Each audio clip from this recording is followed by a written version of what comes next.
Halo guys, kembali lagi bersama kami di channel Arafi. Bagaimana kabar kalian? Semoga baik-baik saja dan semoga kalian semua dijauhkan dari kata sakit.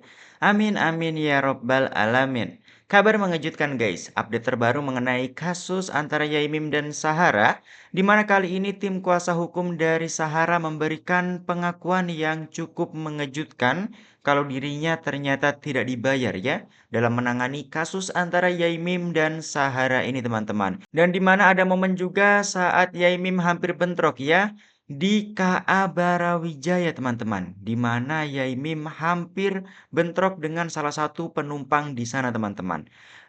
Ini dia videonya. Saya tidak dibayar membela Ibu Sahara, saya nggak dibayar. Saya dalam kapasitas menjadi PH-nya Ibu Sahara, saya melihat bahwa ada setitik nilai kebenaran yang saya perjuangkan di situ yang mungkin saat ini belum nampak di halayak. Selebihnya ya terserah netizen menilainya bagaimana. Itu haknya netizen. Cuman saya yakin betul bahwa kebohongan atau kejahatan itu tidak akan pernah sempurna disembunyikan. Itu aja, bebas. Ya orang mau menilai saya sekarang apa kayak wis sembarang kali nggak jadi soal. Saya ikhlas, betul-betul ikhlas. Dan apalagi mohon maaf ini saya tidak dibayar membela Ibu Sahari, saya nggak dibayar, saya nggak dibayar. Nah itu ya guys ya, pengakuan dari kuasa hukum Sahara yang mengaku kalau dirinya ternyata tidak dibayar dalam proses pembelaan yang dilakukan kepada Sahara teman-teman. Dan yang menarik ada komentar dari salah satu warganet yang mengatakan, realistis aja Pak, ngapain kalau nggak dibayar mau capek-capek ngebela. Nah bener ya teman-teman ya, ngapain kalau dia tidak diuntungkan dalam hal ini, tapi mau capek-capek membela Sahara tanpa imbalan apapun teman-teman. Nah, bagaimana pendapat kalian ya? Dan lebih lanjut ada juga nih perdebatan dari tim kuasa hukum antara tim kuasa hukum Yaimim dan tim kuasa hukum Sahara mengenai sajadah yang dibakar teman-teman.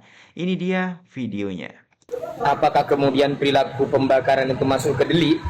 Itu kan tadi kan senior saya. Saya ini kan dalam posisi ya terlapor kayaknya, karena nggak tahu siapa aja yang dilaporkan, saya juga belum tahu karena belum dapat panggilan untuk hal itu. Namun ya saya sempat berdiskusi kemarin dengan senior saya ini, yang pada prinsipnya saya mencoba untuk mencari tahu apakah kemudian sejadah itu menjadi bagian dari simbol keagamaan.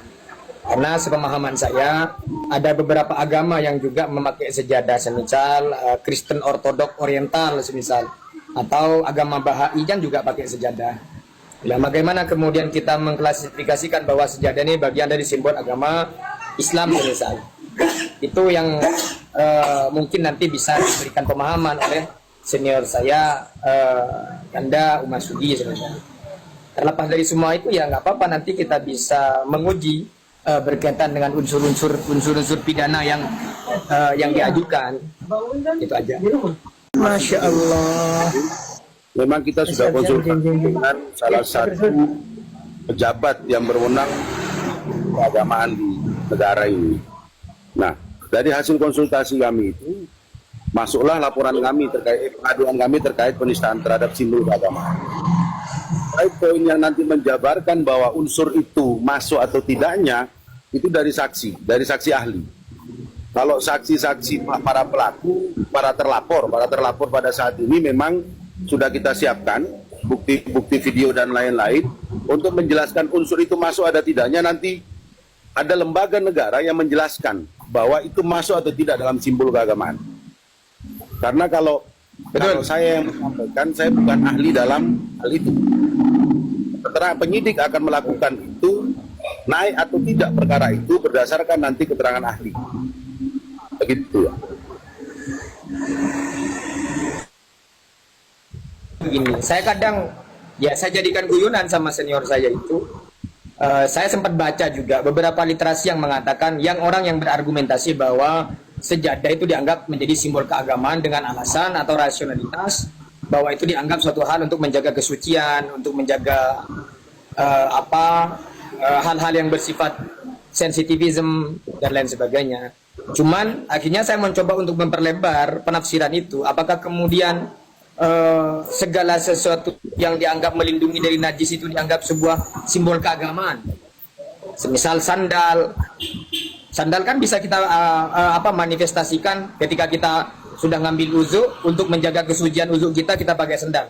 Apakah kalau melihat dari penafsiran untuk menjaga kesucian itu bisa dijadikan simbol agama juga? Kan begitu. Makanya kemarin saya mencoba untuk berdiskusi dengan beberapa tokoh agama yang punya kapabilitas di wilayah itu. Saya bertanya dan berdiskusi, akhirnya saya juga menemukan apakah kemudian sejadah itu bisa dikonotasikan sebagai simbol agama tertentu.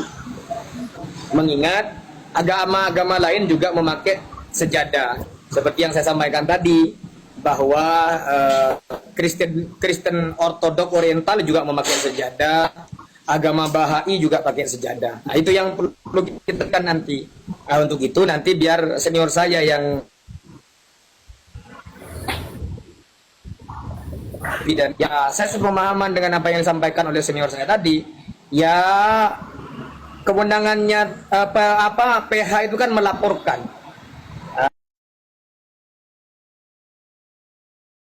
Nanti penyidik yang akan menentukan apakah laporan ini masuk unsur pidana.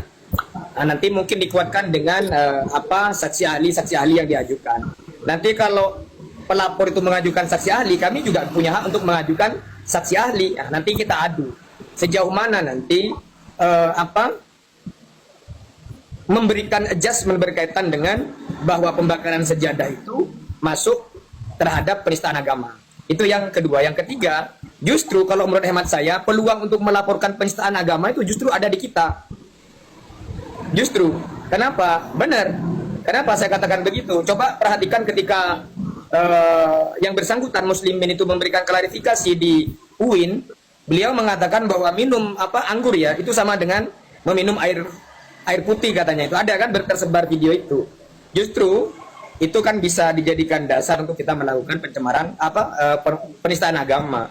Tapi kami tidak pengen melebar ke itu dulu, fokus satu-satu dulu. Justru potensi yang sangat besar potensi berkaitan dengan penistaan agama itu ya itu. Dasarnya atau latar belakang yang menjadi alasan mereka melakukan pembakaran itu apa? Karena saya sudah tahu dasarnya itu apa. Mereka bakar itu tuh apa dasarnya saya tahu, Pak. Karena sudah ada dalam BAP. Nah, dari dasar lakukan pembakaran itu, niatnya dia apa? Ada niat jahatnya sudah muncul di situ. Makanya kita butuh saksi ahli untuk menjelaskan mensrea dia itu apa melakukan pembakaran. Itu barang orang. Karena yang saya laporkan bukan hanya penistaan, ada pasal lain juga. Itu barang orang yang dibakar. Siapapun dia, ketika barang orang lain dibakar, ada hukumnya. Iya.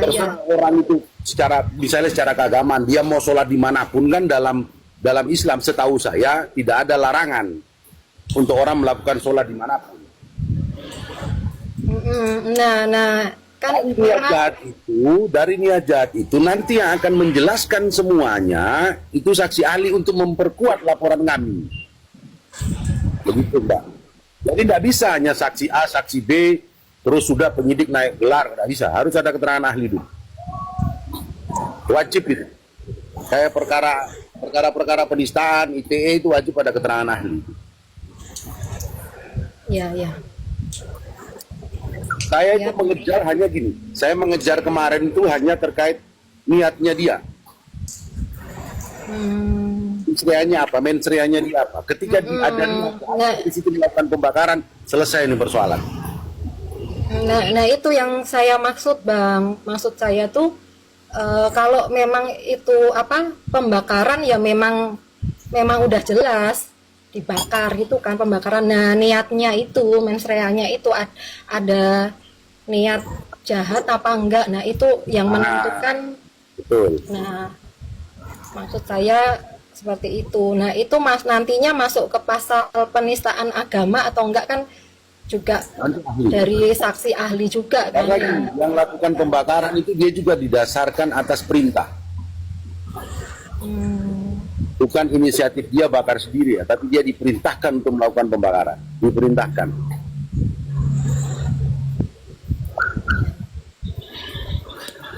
Oke, terima kasih Bang Sugi. Aku nggak mau terlalu masuk ke dalam ya siapa-siapanya ya. Ya iya, Oh, ya. kita Nah, soalnya Jangan. kita nggak boleh masuk ke pokok perkara, memang nggak iya, etis. iya. Tidak semua orang kaya itu loman. Yang banyak orang kaya itu justru bakhil nih. Ini Mbak. Kenapa? Enggak mau. Udah. Kalau ini orang kaya raya tak kasih uangnya. Bawa ini. Namanya siapa? Ahmad. Ahmad, ya Allah namanya Ahmad. Luar biasa. Subhanallah. Saya dibelikan apa saja tadi. Semua dikasihkan uangnya pada saya. Terus sama Sofi, artinya suci, bersih, luar biasa, cantik, loman. Selamat ya. Pak Karepku toh. Mau pelit, bakhil, metikil. Ahmad jenenge Sofi, jenenge tapi bakhil. Ngakali toh. Ngakali, ya toh. pengen diarani wong apa diceluk apa wong loman padahal bakhil. Beli coklat itu loh 3 jumlahnya, aku sing bayar, tak kasih uang masing-masing 50.000, mengembalikan 4.000. Terus ada bapak petugas mau ngasih uang ke saya, dia kan tak kasih 20.000, mau mengembalikan 20.000 atau 30, dilarang sama dia. Terus dia namanya Ahmad, sing lanang, sing wedok Sofi, sok kenal, sok tahu dengan saya, asu dia.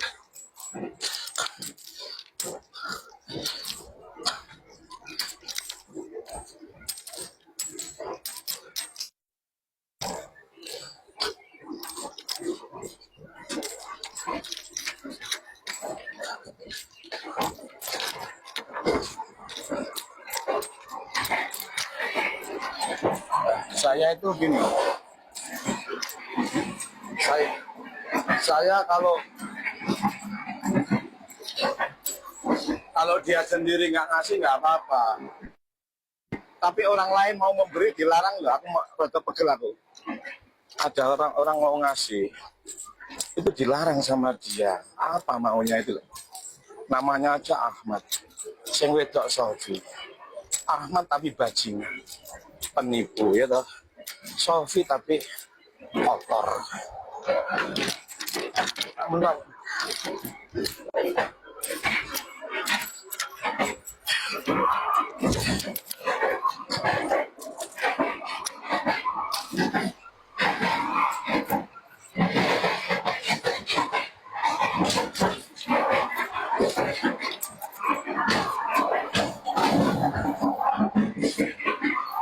Matane tenan kok. Ngaku-ngaku alumni UIN, alumni syariah loh. Alumni Fakultas Syariah UIN Malang, namanya Sofi. Terus yang lanang jenenge Ahmad, bajingan paling ada itu. Tak kira bojone modelnya kaya akrab. Saya kira suami istri.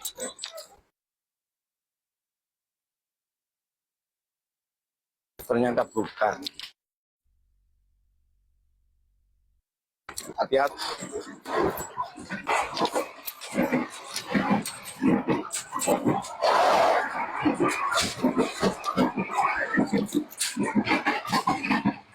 Banyak wanita terperdaya oleh penampilan.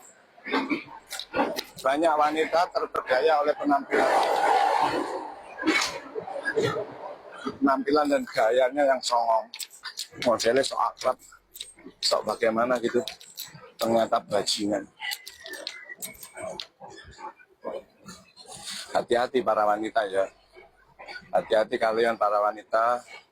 Banyak laki-laki yang sok berpenampilan sok sugih, sok kaya, modelnya model kayak yo namanya Ahmad. Sofi, kamu hati-hati Sofi, hati-hati loh dirimu, itu bajingan loh, itu maling loh ya. Coba. Semoga anak-anak Win itu jangankan ya, jangan kau kira loh ya, orang laki-laki itu nggak gelang. Delok wong Sofi cantik, ya. Wong warak dua aja mahasiswi dilecehkan kok. Saya nggak tahu yang lanang itu alumni Win apa bukan. Kalau yang perempuan alumni Syariah Win Malang.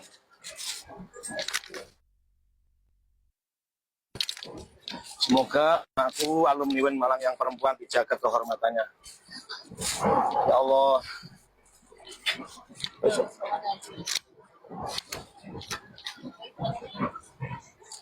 Nah itu ya guys ya, bagaimana tanggapan kalian setelah melihat beberapa updatean terbaru mengenai kasus Yaimim dan Sahara ini teman-teman? Tulis pendapat kalian di kolom komentar dan nantikan updatean video kami selanjutnya. Wassalamualaikum warahmatullahi wabarakatuh.